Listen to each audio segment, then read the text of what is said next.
साथियों दोस्तों, आज अपनी क्लास में सीएस एग्जाम के जो पेपर हैं उसका जो क्वेश्चन है हिस्ट्री से संबंधित, उसमें हम प्राचीन इतिहास से जो क्वेश्चन बनता है उसमें प्रागैतिहासिक काल, पाषाण काल, ताम्र पाषाण काल से संबंधित महत्वपूर्ण प्रश्न है। उस प्रश्न को हम आज देखेंगे इस क्लास में। अगर आप फेसबुक पेज पर इस क्वेश्चन को देख रहे हैं तो पेज को लाइक कीजिए, और YouTube चैनल पर देख रहे हैं तो आप इस चैनल को सब्सक्राइब करें। तो आइए चलते हैं हम फर्स्ट क्वेश्चन की ओर कि प्रश्न क्या है। कहता है कि भारत में पशुपालन, यानी कि भारत में जो पशुओं को पाला जाता था उस पशुपालन का साक्ष्य और कृषि का प्राचीनतम साक्ष्य कहां से प्राप्त हुए हैं। आप सबसे पहले जान लीजिए कि भारत में पशुपालन की जो साक्ष्य है वो कृषि का साक्ष्य जो है वह सबसे पहले पाला गया कहां पर, तो वो पाला गया नवपाषाणिक स्थल यानी कि मेहरगढ़, जो बलूचिस्तान में है, बोलन नदी के किनारे। किस नदी के किनारे? बोलन नदी, और एक है बेलन नदी। तो बेलन नदी घाटी जो है सो उत्तर प्रदेश में है, इलाहाबाद के पास, प्रतापगढ़ जिला में। उसके बाद बोलन घाटी जो है वो मेहरगढ़ में है, जो बलूचिस्तान में पड़ता है, पाकिस्तान का वो एक दक्षिणी भाग में है, वह प्रांत है, उसमें पड़ता है मेहरगढ़ में। तो आइए देखते हैं, अंजीरा से है, जी नहीं। दम सादत से, इससे भी नहीं। किले गुल मोहम्मद से, जी नहीं। तो कहां से है? मेहरगढ़ से है। कहां से मिला है? मेहरगढ़ से मिला है। और यह क्वेश्चन जो है कि 64वीं बीपीएससी में आया हुआ है, 64वीं पीसीएस एग्जाम में आया हुआ ये प्रश्न है। अब आइए आगे, अब मेहरगढ़ देखते हैं। तो मेहरगढ़ से प्राचीनतम, वहां पर सबसे पहले लोगों ने गेहूं और क्या कहते हैं जौ की फसल की शुरुआत की। मानव ने सबसे पहले जौ का उपयोग किया, वहां पर गेहूं उगाया, जंगली जानवरों को पकड़कर उस जानवर को पालतू बनाया, और तब क्या किया, वहां पर अपना अस्थायी जीवन की शुरुआत किया। यानी मानव पहले क्या था? खाद्य संग्राहक था, और खाद्य संग्राहक से क्या बना जी? खाद्य उत्पादक बना। अब समझते हैं कि खाद्य संग्राहक क्या है, खाद्य उत्पादक क्या। खाद्य संग्राहक का मतलब है कि भोजन, जैसे पेड़ पौधे के फल फूल पत्तियां बहुत से जीव खाते थे, जीवों को मारकर भी खाते थे, जानवर को मारकर। तो आदमी को जाता था, प्राचीन मानव जो है, आदि मानव, वो शिकार पर जाते थे। ठीक है, आइए आप देखते हैं, शिकार पर जाते थे तो जब वो शिकार से उसको इकट्ठा करके रखते थे तो वह भोजन को संग्रह करने वाला हो गया। लेकिन जब वह भोजन का उत्पादन करने लगे तो वह हो गए भोजन संग्राहक से भोजन उत्पादक। अब आइए देखते हैं आगे प्रश्न क्या है। इस प्रश्न में देखते हैं, प्रश्न है दूसरा प्रश्न। प्रश्न है कि ताम्र समकाल में, यानी कि ताम्र और पाषाण दोनों इसमें जुड़ा हुआ है। क्या जुड़ा है जी? ताम्र भी जुड़ा है और पाषाण भी जुड़ा है। इसको कहते हैं कि ताम्र पाषाण काल, यानी कि उस काल में चैल्कोलिथिक एज जो है इरा, उसमें मानव ने तांबा का भी प्रयोग किया और पाषाण का भी प्रयोग किया। कहता है कि ताम्र पाषाण काल में महाराष्ट्र के लोग, यानी कि महाराष्ट्र में कौन जगह? अहमदनगर, जोड़वे संस्कृति के, वो कहते इनाम गांव, ये सब जगह जो है सो ये ताम्र पाषाण संस्कृति है। कहता है मृतकों को शरीर को फर्श के नीचे किस तरह रखकर दफनाता था। तो मृतक के शरीर जो होता है, अभी देखते हैं प्रेजेंट टाइम में कि जब सनातन संस्कृति में, हिंदू संस्कृति में, जब किसी का जो मृत्यु हो जाता है तो उसको सबसे पहले क्या करता है? नीचे लेटाते हैं, जिसमें कैसे उत्तर दक्षिण की ओर लेटाया जाता है। तो उत्तर से दक्षिण की ओर उसको लिटाया जाता है, समझ रहे हैं? यानी कि सिर रहता है किधर? उत्तर की ओर, पैर दक्षिण की ओर लिटाया जाता है। यही है, आप समझ सकते हैं कि भारतीय संस्कृति की कहीं ना कहीं जो है इसमें भी बीज छुपा हुआ है, और वह बढ़कर यहां तक आया। आप समझ सकते हैं कि भारतीय संस्कृति कितनी जो है सो कंटिन्यूअस किया है, यानी कि चलते आ रहा है, बहुत दिन से, सदियों से चलते आ रहा है। ठीक है, तो यह उत्तर से दक्षिण की ओर रखा जाता था। अब आइए आगे, आगे प्रश्न क्या है इसको देखते हैं। आगे प्रश्न है कि उत्खनित परमाणु के अनुसार पशुपालन का प्रारंभ हुआ था। अब आइए, अब जो उत्खनन हुआ, खोदा गया, यानी कि किसी भी संस्कृति जहां पर टीला मिला है या फिर पुरातत्ववेत्ता जो है उसके द्वारा बताया गया कि यहाँ उत्खनन कीजिए, कुछ मिलेगा, कुछ साक्ष्य मिला है, तो उत्खनन किया गया, उसमें क्या मिला ये आपको समझने की बहुत जरूरी है। तो कहता है कि पशुपालन का साक्ष्य कब से मिला, तो पशुपालन का साक्ष्य जो मिला है वह कब से मिला है, मध्य पाषाण काल से मिला है। कब से मिला है जी, मध्य पाषाण काल से मिला है, मीसोलिथिक एज से मिला है। कब से मिला है, मीसोलिथिक पीरियड से, यानी कि मध्य पाषाण काल से मिला है। और वो कहाँ मिला है ये बताते हैं। सबसे पहले क्या है जी, मध्य पाषाण काल को माइक्रोलिथिक एज भी कहा जाता है, यानी कि सूक्ष्म पाषाण उपकरण, सूक्ष्म पाषाण काल, यानी कि छोटे छोटे पाषाण उपकरणों का उपयोग हुआ था इसमें। और सबसे पहले एलसी कार्लाइल ने खोज किया था। क्या नाम था उसका, एल सी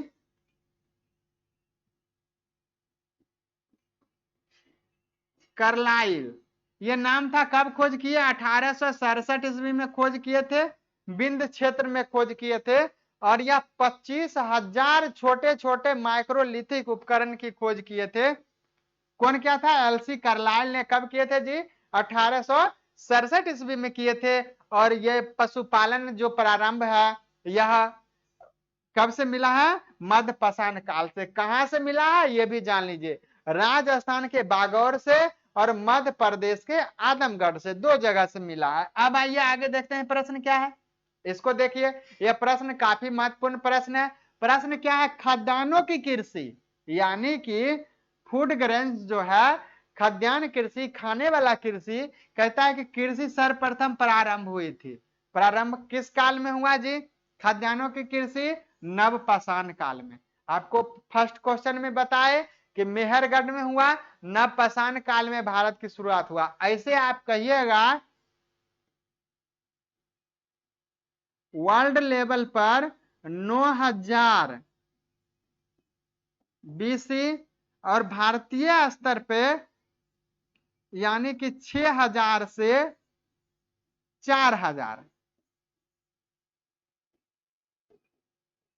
4000 बीसी मानते हैं टाइम को, कि यानी कि नव पाषाण काल जो है सो इसकी प्रारंभ विश्व स्तर पर हुआ है, वह 9000 बीसी हुआ है, यानी कि 9000 ईसा पूर्व से। लेकिन भारतीय स्तर से कहता है कि 6000 से 4000 तक हुआ है। कितना हुआ है जी, 6000 से 4000 तक हुआ है। ठीक है, कहाँ हुआ, यह नव पाषाण काल में खाद्यान्नों की कृषि क्या हुई, प्रारंभ हुई। यानी कि मानव ने अस्थायी जीवन जीना शुरू किया, जंगल को काटकर खेत बनाया और खेतों में सबसे पहले उपजाना शुरू किया। क्या, जौ गेहूं की फसल शुरू हुआ था। ठीक है, कब से, ये मेहरगढ़ से, जो कहते हैं 7000 बीसी, यानी 7000 ईसा पूर्व में कहा शुरू हुआ, मेहरगढ़ में शुरू हुआ। अब आइए आगे क्वेश्चन क्या है इसको देखते हैं। आगे क्वेश्चन देखिए, क्वेश्चन है कि निम्नलिखित में से किसे फलक संस्कृति कहा गया है। अब फलक संस्कृति कहने का मतलब क्या है, अब आइए देखिए, पाषाण काल को पहले देखते हैं। पाषाण काल, ठीक है, पाषाण काल को 3 भाग में बांट दीजिए। कौन पाषाण काल है, पूरा पाषाण, ठीक, उसके बाद है मध्य पाषाण और उसके बाद है नव पाषाण। ठीक, पूरा पाषाण काल को भी 3 भाग में बांटा जाता है, उसको कहते हैं निम्न या पूर्व, उसके बाद आता है मध्य पूरा पाषाण काल और उसके बाद आता है उच्च पूरा पाषाण काल। अब समझिए कि निम्न या पूर्व, मध्य पूरा पाषाण काल और उच्च पूरा पाषाण काल। तो इस काल में जो निम्न पूर्व पूरा पाषाण काल है ना, इसमें मानव जो है, यानी कि सबसे पहले वो लोग क्या हुआ कि गर्मी बढ़ा वातावरण में, प्लायोएस्टोसीन एज जिसको कहते हैं, यानी कि पूरा नूतन काल, उस काल में मानव ने क्या किया, जब मान लीजिए धरती पर गर्मी थोड़ा बढ़ा, गर्मी बढ़ा तो बर्फ पिघले, बर्फ पिघला तो क्या हुआ, मानव गर्मी बढ़ा तो थोड़ा क्या हुआ, उनका जीवन आसान हो गया। तो वो लोग इस काल में है कि बहुत से ये लोग शिकारी रहे पूरा, नदी में आवास, नदी के किनारे क्या करते थे, ये लोग रहा करते थे। जब फिर क्या हुआ, मध्य काल आया तो ये लोग जाकर कहाँ रहने लगे, गुफा के क्षेत्र में आके रहने लगे। फिर इस तरह उच्च पूरा पाषाण काल, आप देखिएगा एक क्वेश्चन आता है कि क्या कहते हैं, जो भीम बेटका का नाम सुने होंगे, उसमें जो चित्रकारी किया गया है मानव के द्वारा, वह उच्च पूरा पाषाण काल की संस्कृति है, वो चित्रकारी जो किया गया है। तो इसमें कह रहा है कि किसे फलक संस्कृति कहते हैं, तो पूरा पाषाण काल जो है, निम्न पूरा पाषाण काल, इसको कहते हैं कोर संस्कृति। क्या कहते हैं, कोर संस्कृति। ये समझिए, मध्य पूरा पाषाण काल आया, तब क्या किया गया, इस काल में फलक संस्कृति की विशेषता थी। तो कौन आ जाएगा, मध्य पूरा पाषाण काल। कौन आ जाएगा जी, मध्य पूरा पाषाण काल, अर्थात बी नंबर सही हो जाएगा। ठीक है, अब आइए आगे की क्वेश्चन। ये इसमें बहुत ही महत्वपूर्ण है, आपको जानना है। पाषाण काल को 3 भाग में बांटा गया, पूरा पाषाण काल, मध्य पाषाण काल और नव पाषाण काल। और फिर पूरा पाषाण काल को भी 3 भाग में बांटा गया, निम्न या पूर्व पूरा पाषाण काल, उसके बाद है मध्य पूरा पाषाण काल और उच्च पूरा पाषाण काल। अब जैसे जैसे आगे आगे क्वेश्चन आएगा, वैसे वैसे हम आपको पुनः बताते रहेंगे। अब आइए देखिए क्या है, क्वेश्चन है कि सराय नहर राय, ठीक, और महदाह संबंधित है किस संस्कृति से। तो ये सभी पाषाण संस्कृति हैं, लेकिन आइए देखिए क्या है, कहता है कि बिंद क्षेत्र की नव पाषाणिक संस्कृति से। ठीक है, उसके बाद क्या है जी, बिंद क्षेत्र की नव पाषाणिक संस्कृति से, तो जी नहीं, ये नव पाषाणिक संस्कृति से नहीं है। तो क्या है, बिंद क्षेत्र के मध्य पाषाण संस्कृति से, बिंद क्षेत्र के मध्य पाषाण संस्कृति से। तो ये क्या हो जाएगा जी, यह बिंद क्षेत्र के मध्य पाषाण संस्कृति। और इससे क्या कहता है, गंगा घाटी के संस्कृति से। जी हाँ, इससे यह क्या है, संबंधित है, क्योंकि यह जो है गंगा की सहायक जो ये सब छोटी छोटी नदियां हैं, उस क्षेत्र में यह पाया गया है। खास करके कहा, इलाहाबाद के पास में प्रतापगढ़ जिला है, उस क्षेत्र में ये सब संस्कृति मिला है। तो किससे संबंधित है, गंगा घाटी के मध्य पाषाण संस्कृति से। अब आइए आगे देखते हैं, प्रश्न क्या है, इसको देखिए। यह प्रश्न काफी महत्वपूर्ण है। कहता है कि प्राचीनतम कलाकृतियों का प्रमाण संबंधित है। अब देखिए कि प्राचीनतम जो कलाकृति है, उसका प्रमाण जो है सो वह कहां से मिला है, ये देखना है। गर्मी बहुत है। अब है आगे देखते हैं प्रश्न कि इसमें सबसे पहले कहता है कि प्राचीनतम कलाकृति, यानी कि कलाकृति जो मिला है वह कहां से मिला है। आपको क्या बताया अभी, प्राचीनतम कलाकृति भीम बेटका। कौन है जी, भीम बेटका।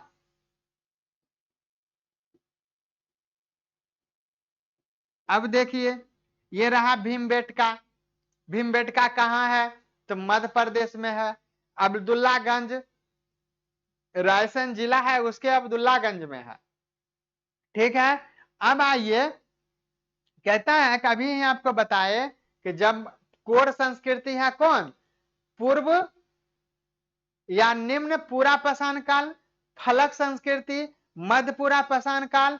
और इस काल में यानी कि भीमबेटका जो है, इसमें क्या किया गया, किस चित्र बनाया गया जो किसका है, उच्च पूर्व पाषाण काल से संबंधित है।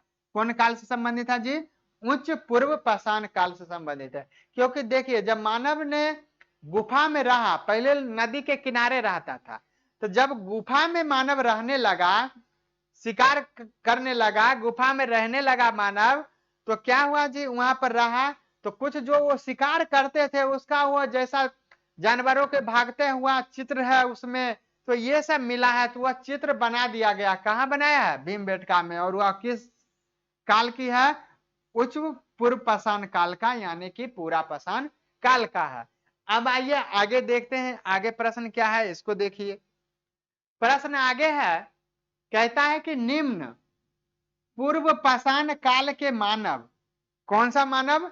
निम्न पूर्व पाषाण काल के मानव के बारे में निम्नलिखित में कौन सा तथ्य सही है, यानी कि जो कौन सा फैक्ट जो है वह निम्न पूर्व पूरा पाषाण मानव जो है उसके बारे में कहता है कि वह कुल्हाड़ी का प्रयोग करता था, पॉलिशदार कुल्हाड़ी। तो जी नहीं, पॉलिशदार कुल्हाड़ी नहीं करता था।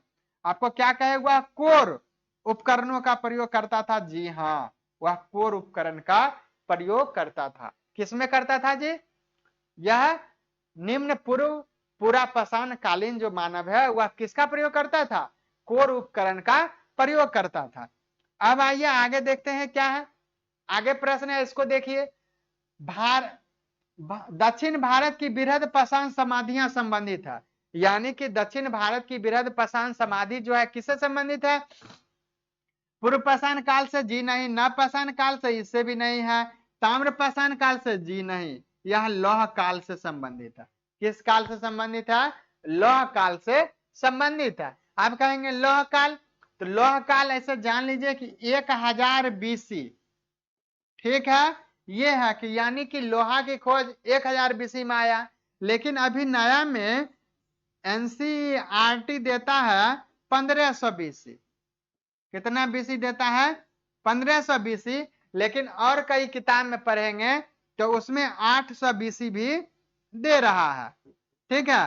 तो आपका अलग अलग किताब में अलग अलग मिलेगा, लेकिन एनसीईआरटी नया 1500 दिया है।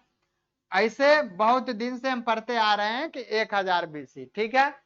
तो आपको अगर एग्जाम में आए तो 1000 या 800 BC रहे तो यही सही मारिएगा। ये 1500 BC जो है यह दिया है, लेकिन अभी एग्जाम में आंसर में फिलिंग नहीं होता है, यानी कि वो आंसर सही नहीं हो पा रहा है।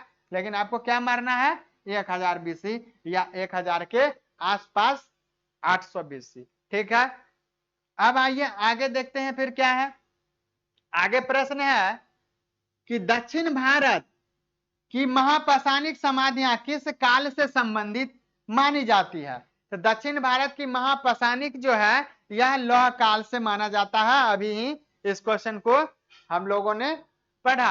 अब आइए आगे देखते हैं क्वेश्चन क्या है कि बृहद पाषाण स्मारकों की पहचान की गई है। तो बृहद पाषाण स्मारक जो है उसकी पहचान कैसे किया गया है? उसकी पहचान किया गया है सन्यासी की गुफाओं के रूप में? जी नहीं, मृतकों को दफनाने के स्थान के रूप में किया गया है।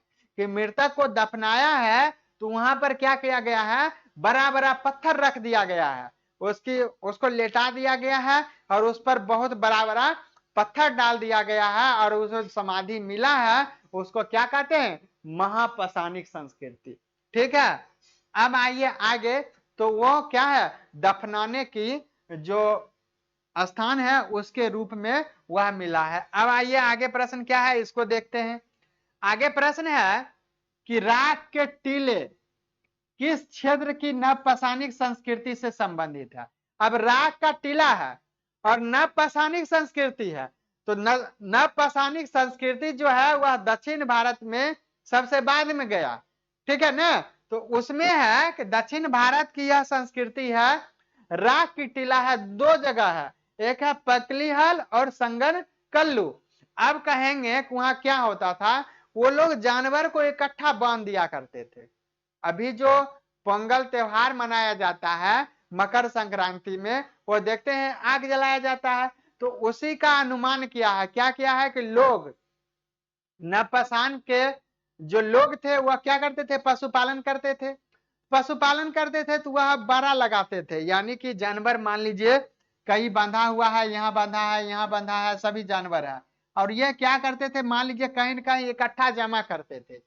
तो जब ज्यादा जमा हो जाता था जानवरों का गोबर या उसके द्वारा जो खाया और कचरा जमा हुआ वो सब इकट्ठा होते होते बहुत हो जाता था, तो वो क्या करते थे? आग लगा देते थे।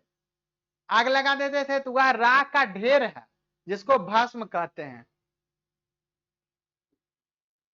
ASH, भस्म है, एस मिला है, एस्म माउंटेन जिसको भस्म टीला कहते हैं वो मिला है, तो वो कहाँ की विशेषता है? तो वह दक्षिण भारत की विशेषता है। कहाँ की विशेषता है जी? दक्षिण भारत की। कहाँ कहाँ मिला है? संगन कल्लू और पंकली हाल में मिला है। अब आइए आगे प्रश्न देखते हैं क्या है, इसको समझिए। ये प्रश्न है कि राग का टीला निम्नलिखित में किस नवपसानिक स्थल से संबंधित है? कहां से जी? संगन कल्लू से है। बी नंबर सही हो जाएगा। अभी कहे दक्षिण भारत की है स्थल। अब ये आगे प्रश्न है, इसको देखिए। कहता है कि सिहावल एक पूरा स्थल है। सिहावल एक पूरा स्थल है जो क्या है जी? यह निम्न पूर्व पाषाण संस्कृति का है। किसका है? निम्न पूर्व पाषाण संस्कृति का है। यह किस नदी घाटी में मिला है जी? यह मिला है सोन नदी घाटी में। कहा मिला है? सोन नदी में। सिहावल जमाव कहाँ है? सोन घाटी में। सोन घाटी में कहा? मध्य सोन में। कहा मिला है जी? मध्य सोन नदी घाटी में सिहावल जमाव है। ठीक है, किसका है? यह है निम्न पूर्व पाषाण संस्कृति का। अब आइए आगे क्वेश्चन देखते हैं। आगे क्वेश्चन क्या है इसको समझिए। क्वेश्चन है कि पूर्व पाषाण कालीन मानव का मुख्य धंधा था। पूर्व पाषाण कालीन जो मानव है उसका मुख्य धंधा क्या था जी? पूर्व पाषाण कालीन मानव क्या करता था? अन्न उपजाता था? नहीं, तो वह क्या करता था? शिकार करता था। जानवरों को मारकर उसके मांस को क्या करता था? नोच नोच कर खाता था। ठीक है, बड़ा बड़ा नाखून हुआ करते थे। अब देखिए सब धीरे धीरे अब परिवर्तन हो गया। जैसे देखते हैं अनुकूलित होते गए हम लोग। तो पहले पढ़े कि मानव को पूछ था, धीरे धीरे वो सब भी खत्म हो गया। पहले और जानवरों, वो रेंगने वाले जीव है उसको भी कहता था हाथ पैर पैर हुआ करता था, वो भी क्या हुआ? खत्म हो गया धीरे धीरे। तो यह सब परिवर्तन हुआ। उसी तरह क्या हुआ जी? तो मानव जो आदि मानव थे उसके नाखून बहुत मजबूत होते थे, दांत बहुत बड़े बड़े हुए करते थे। वो लोग क्या करते थे? जैसे जैसे आया है उसी तरह हम लोग क्या होते जा रहे हैं, धीरे धीरे परिवर्तन हो गया। और उस चीज का जिसका उपयोग नहीं करेंगे वो समाप्त हो जाएगा। और यह प्रकृति का नियम है कि जो प्रकृति से लड़ नहीं पाता है उसको वो क्या करती है? प्रकृति समाप्त कर देती है, उसी जगह नष्ट कर देता है। वही बात हुआ, तो वो लोग मानव क्या करते थे? शिकार करते थे, और शिकार करके जानवरों को खाते थे। बड़े बड़े जानवर को खाया भी करते थे, और क्या करते थे? उसके मांस को इकट्ठा रखते थे, फिर क्या करते थे? अगले दिन भी खाते होंगे। आप अंदाजा लगाइए कि पहले अगर शिकार करते थे मानव, तो वो क्या करते थे? जानवरों को खाते थे, कच्चा खाते होंगे, कच्चा मांस खाते होंगे, क्योंकि उनके आंख की आविष्कार नहीं हुई। लेकिन जब आंख का आविष्कार हो गया तो क्या हुआ? वह जानवरों को पका कर खाते होंगे। पहले आग में झरका दिए होते होंगे, पूरा जानवरों को पका पका के खाते होंगे। तो इस तरह से धीरे धीरे क्या हुआ? संस्कृति का विकास हुआ। अब आइए आगे। कैसा नहीं है कि सबसे पहले मानव क्या किया? एकदम डायरेक्ट हवाई जहाज गोली बंदूक का बम बनाना शुरू कर दिया होगा। नहीं, धीरे धीरे सभ्यता की शुरुआत हुई है। आपसे एक क्वेश्चन और है। क्वेश्चन क्या है अभी आ गया? तो प्रक्षेपात संस्कृति जो है ये बना है इंडिया में सबसे पहले। तो आप एक क्वेश्चन है, अगर मालूम होगा तो आप कमेंट में बताइएगा कि भारत के ऐसे कौन से व्यक्ति है जिसका नासा में इस प्रक्षेपात तकनीक के प्रयोग करने के एवज में उसका तस्वीर लगा हुआ है नासा में। ठीक है, नासा, नासा जो है वह अमेरिका की स्पेस एजेंसी है, वहां लगा हुआ है। किस व्यक्ति का लगा है आप कमेंट करके बताइएगा। ठीक है, अब देखिए आगे प्रश्न क्या है। आगे प्रश्न है, इसको देखते हैं। प्रश्न है कि अल्मोड़ा के निकट, ठीक है, लखुडियार पर लाल रंग की उकेरी गई जो मानव आकृतियां मिली है वह किस काल की है? तो यह कहता है लखुडियार जो अल्मोड़ा के निकट है वह जो है वैदिक काल के है? जी नहीं। किस काल का है? कुषाण काल का? जी नहीं, यह पाषाण काल का। किस काल का है जी? यह पाषाण संस्कृति का है। ठीक है, किस नदी के किनारे है? सुआल नदी। किस नदी पर है? सुआल नदी घाटी के निकट है ये क्या? लखू डियार जो जगह है वो। काफी महत्वपूर्ण प्रश्न है। अब देखिए आगे। आगे है प्रश्न, प्रश्न है कि लंबवत पुरातात्विक उत्खनन के द्वारा किसी संस्कृति, यानी किसी संस्कृति की लंबवत खुदाई करते हैं, यानी कि डीप खुदाई करेंगे, लंबवत खुदाई करेंगे, तो क्या है उसमें कहता है कि इनके किस पक्ष पर विशेष ज्ञान होता है। सपोज करिए कि आप मान लीजिए कि या पहले यहां ऊपर खोदे यहां तक, फिर नीचे गए, तो आप समझने की कोशिश कीजिए पहले क्या होगा कि जब मिट्टी है जहां पर, तो फिर वहां नदी द्वारा बहाकर लाएगा तो उसके ऊपर आ जाएगा, तो यह समय दर क्या होगा, मोटा परत होते जाएगा। तो जब हम लंबवत खुदाई करते हैं तो किसी संस्कृति के काल मापन का ज्ञान होता है, ठीक। और जब हम मान लीजिए कि बहुत जगह क्षेत्रफल पर खुदाई करेंगे तो संस्कृति का विस्तार का ज्ञान होगा। समझ रहे हैं कि जब अगर हम क्षैतिज खुदाई करेंगे तो क्या होगा, किसी संस्कृति का हमको विस्तार कितना है वो मालूम चलेगा। लंबवत खुदाई करेंगे तो उसका काल मापन का ज्ञान प्राप्त होगा। इस चीज को समझने की जरूरी है। तो क्या होगा, कहता है संस्कृति के क्षेत्र विस्तार का जी नहीं, संस्कृति के आकार का जी नहीं, संस्कृति के स्वरूप का जी नहीं, ये भी नहीं होगा। कहता है कि संस्कृति के काल मापन का ज्ञान होगा। किससे होगा जी, संस्कृति के काल मापन।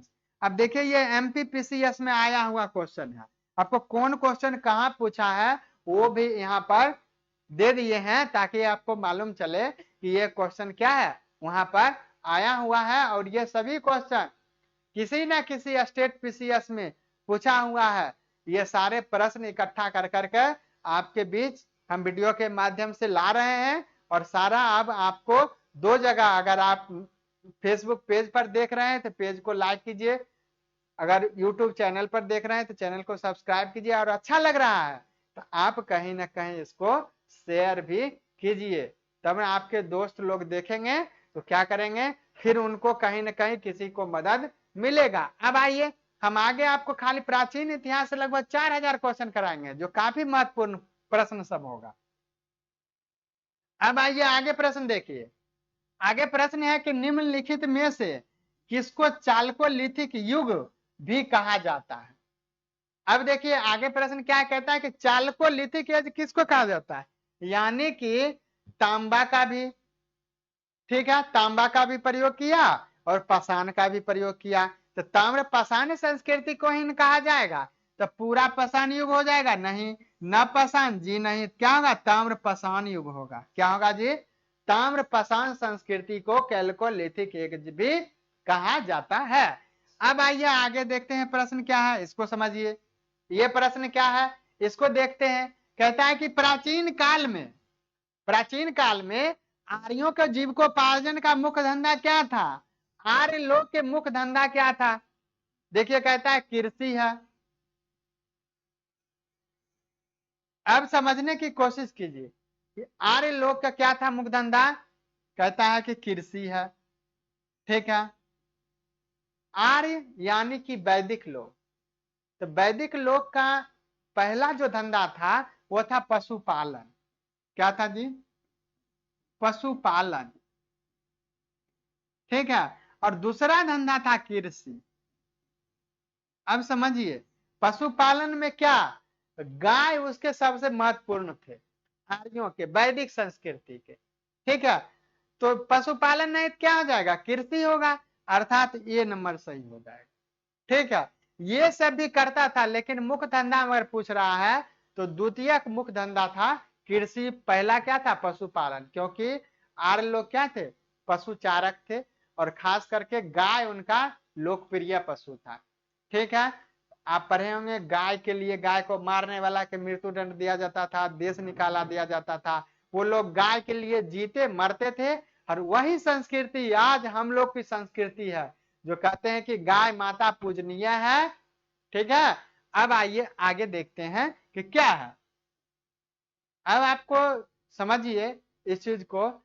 आगे क्वेश्चन है कि भारत में किस शिलाश्रय से सर्वाधिक चित्र प्राप्त हुआ है। आपको बताए कहां से प्राप्त हुआ है, भीमबेटका से प्राप्त हुआ है। और वह भीमबेटका कहाँ है, तो मध्य प्रदेश के रायसेन जिला के अब्दुल्लागंज में है, ठीक है। वहां से कितना चित्र मिला है जी? समथिंग 500 चित्र मिला है। कितना मिला है जी? 500 चित्र मिला है भीमबेटका। ठीक है, बीएस बानक्कर ने भीमबेटका की खोज किए थे। कब किए थे? 1958 ईस्वी में। कब किया जी? 1958 एडी में किए थे। एडी मतलब क्या होता है? एनो डोमिनी, यानी कि जो ईसा मसीह है उनके जन्म के बाद। ठीक है, ऐसे ईसा मसीह का जन्म हम कहते हैं कितना हुआ था? 4 बीसी पूर्व हुआ था। ठीक है, 4 बीसी पूर्व हुआ था, लेकिन सही में 1 ईस्वी से हम लोग गणना करते हैं, लेकिन वाकई में 4 ईसा पूर्व हुआ था। अब आइए आगे देखते हैं क्या है। इस प्रश्न को देखिए, आगे प्रश्न है कि मध्य प्रदेश में प्रागैतिहासिक शिला चित्र कहाँ पाए जाते हैं? शिला चित्र मध्य प्रदेश में कहाँ पाया जाता है जी? भीमबेटका में पाया जाता है। अभी यहीं पर हैं। अब आइए आगे प्रश्न है, इसको देखते हैं। तो आगे प्रश्न क्या है? कहता है कि नवपाषाण कालीन गर्त निवास के अवशेष कहाँ से मिला है?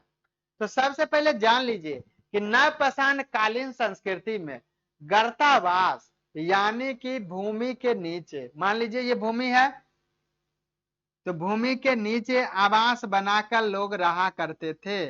कहाँ रहते थे? तो जम्मू कश्मीर में। कहाँ रहते थे? कश्मीर में रहते थे। ठीक है, वह जगह कौन सा है? बुर्ज होम है और गुप्त कराल है। यह दोनों जगह मिला है क्या? गर्तावास, यानी कि भूमि के नीचे की आवास को गर्तावास कहा गया। और कहा मिला? जम्मू कश्मीर में मिला है। ठीक है, तो क्या हो जाएगा आंसर? 1 और 2 हो जाएगा। अब देखिए कहाँ है, ये डी नंबर सही हो जाएगा। ठीक है, अब आइए आगे प्रश्न क्या है, इसको देखते हैं। आगे प्रश्न है कि नवपाषाण कालीन गर्तावास कहां से मिला है जी? अब है कि भारत के कुछ क्षेत्रों में लोग जमीन के अंदर गड्ढों में रहते थे। अर्थात कहां की बात कर रहा है? नवपाषाणिक संस्कृति जम्मू कश्मीर की कौन सी जगह की?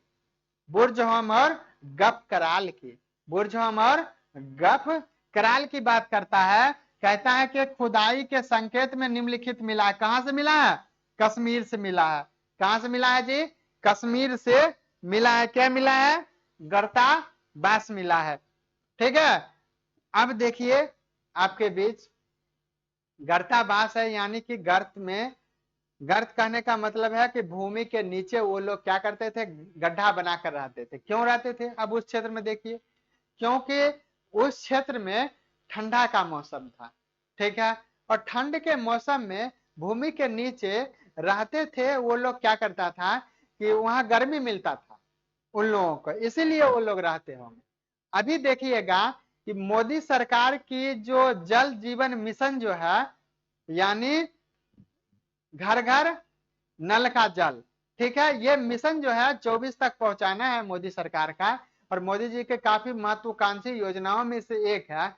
तो आप देखते हैं कि लद्दाख में अभी कुछ दिन पहले वहां काम चल रहा है, और यह जो वीडियो आया था उसके माध्यम से हम बता रहे हैं, देखे थे, उसमें वहां जो पानी का टंकी जो बना है वह ऊपर नहीं बना है। पानी का टंकी जमीन का नीचे बना है। इसीलिए नीचे बना है कि ताकि जमीन के नीचे मिट्टी के गर्मी से वह क्या रहे, पानी बर्फ ना बन जाए। इसीलिए क्या किया गया है? नीचे किया गया है। आप इससे भी एक समझ सकते हैं। अगर आपको ये वीडियो देखना होगा तो आप यूट्यूब पर या कहीं भी सर्च करके देखिएगा तो आपको वो मिलेगा, ताकि उससे आपको समझने में काफी सहूलियत होगा और अच्छा समझ में आएगा। कहता है कि गर्द निवास निम्नलिखित में किस संस्कृति की विशिष्ट लक्षण है? हड़प्पा संस्कृति का है? जी नहीं। मध्य गंगा घाटी नवपाषाण संस्कृति? जी नहीं। बलूचिस्तान की ताम्र पाषाणिक संस्कृति का है? जी नहीं। कहा है? कश्मीर घाटी की नवपाषाणिक संस्कृति का है। कश्मीर घाटी का किसका है? नवपाषाणिक संस्कृति का। अब आइए आगे प्रश्न है, इसको देखते हैं। आगे प्रश्न क्या है ये देखिए। कहता है गर्त निवास निम्नलिखित में से किस संस्कृति का विशिष्ट लक्षण है? तो यही है, कहा? जम्मू कश्मीर के नवपाषाणिक संस्कृति का। अब कहता है कि मानव समाधानों में कुत्ता दफनाए गए थे। कहां दफनाया गया था कुत्ता को? बुर्ज होम में दफनाया गया था। कहां दफनाया गया था जी? बुर्ज होम में कुत्ता को मानव के साथ दफनाया गया था। उसके साथ लोहे के कुछ उपकरण थे और भी कुछ बर्तन वगैरह उसके साथ दिया गया था। इससे हम समझ सकते हैं। आपको अगर ज्यादा डिटेल में जाइएगा तो वहां पर मिलेगा, क्या मिलेगा ये समझने का मौका मिलेगा। अगर आप मेंस की पॉइंट व्यू से देखिएगा तो ये देखिएगा कि लोग, आप ये कह सकते हैं कि लोगों को परलौकिक कुछ ज्ञान आ गया था इसके बारे में। अब हम देखते हैं आगे प्रश्न क्या है, इसको देखिए। आगे प्रश्न है कि बुर्ज होम के नपसानकालीन समाधानों में मनुष्य के साथ किस पालतू जीव को दफनाया गया था? गाय को दफनाया था? जी नहीं, कुत्ता को दफनाया था। इससे पहले क्वेश्चन पूछे, जस्ट इसका उल्टा है। देखिए कहां पूछा गया है? एमपीपीसीएस प्री में 2008 में पूछा गया है। अब आइए आगे प्रश्न है, इसको देखते हैं क्या है प्रश्न। कहता है कि निम्नलिखित में से किस स्थान पर नपसान स्तर पर, यानी कि नपसानिक स्तर पर गेहूं और जौ की खेती की सर्वप्रथम प्रमाण मिला है? गेहूं और जौ की खेती कहाँ हुआ है? मेहरगढ़ में हुआ है। तो आइए मेहरगढ़ खोजते हैं, कहाँ है? सी नंबर में। अर्थात ये क्या हो गया? सही हो गया, मेहरगढ़ सही होगा। मेहरगढ़ कहाँ है जी? बलूचिस्तान क्षेत्र में है। अब आइए आगे देखते हैं क्या है, इसको देखिए कि भारत में व्यवस्थित कृषि का प्राचीनतम प्रमाण कहां से मिला? तो व्यवस्थित कृषि का भारत में प्रमाण कहां से मिला है जी? व्यवस्थित कृषि का भारत में प्रमाण मेहरगढ़ बलूचिस्तान से मिला है। कहां से मिला है जी? मेहरगढ़ बलूचिस्तान से मिला है। देखिए कहां से मिला है, ये नंबर सही हो जाएगा, मेहरगढ़ बलूचिस्तान से। अब आइए आगे देखते हैं प्रश्न क्या है, इसको देखिए। आगे प्रश्न क्या है, ये है, कहता है कि निम्न में से किस एक पूरा स्थल से पाषाण संस्कृति से लेकर, कहां से लेकर? पाषाण संस्कृति से लेकर हड़प्पा सभ्यता तक के संस्कृति के अवशेष प्राप्त हुए हैं। यानी कि पाषाण से लेकर और हड़प्पा सभ्यता के अवशेष प्राप्त हुए हैं। कहां से हुआ है? मेहरगढ़ से प्राप्त हुआ। कहां से हुआ है जी? मेहरगढ़ से प्राप्त हुआ है। ठीक है, अब आइए आगे प्रश्न देखते हैं।